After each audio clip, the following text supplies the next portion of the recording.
Dakle, naš program, gospodarski program, se može sažeti u onih 5 I.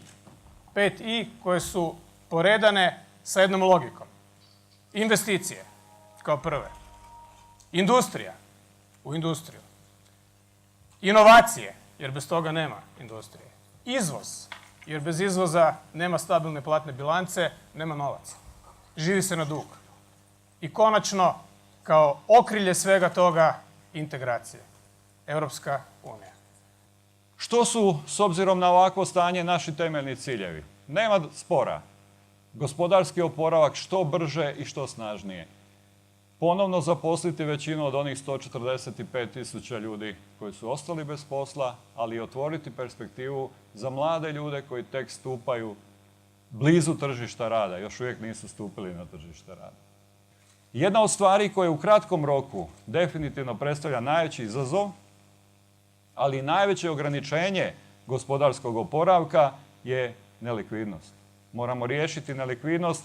Rekli smo, u prvih pola godine je vrlo intenzivno s aspekta države, a u godinu dana najdulje i rješavanje nekih drugih problema koji su ovdje navedeni. Šta su naše strateška područja? O tome govorimo, vama sam govorio puno puta.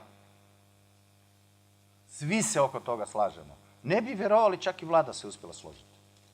Nakon nekog vremena, ne? Da su to ništa nije napravila, ne? Ali složili smo se, ne? Turizam, energetika, infrastruktura, navodnjavanje i okoliš. Ovo sve skupa, kad uđe u realizaciju, nosi 2 do 4% bruto društvenog proizvoda. Evo, puno puta do sada je rečeno da nema nekakvih spektakularnih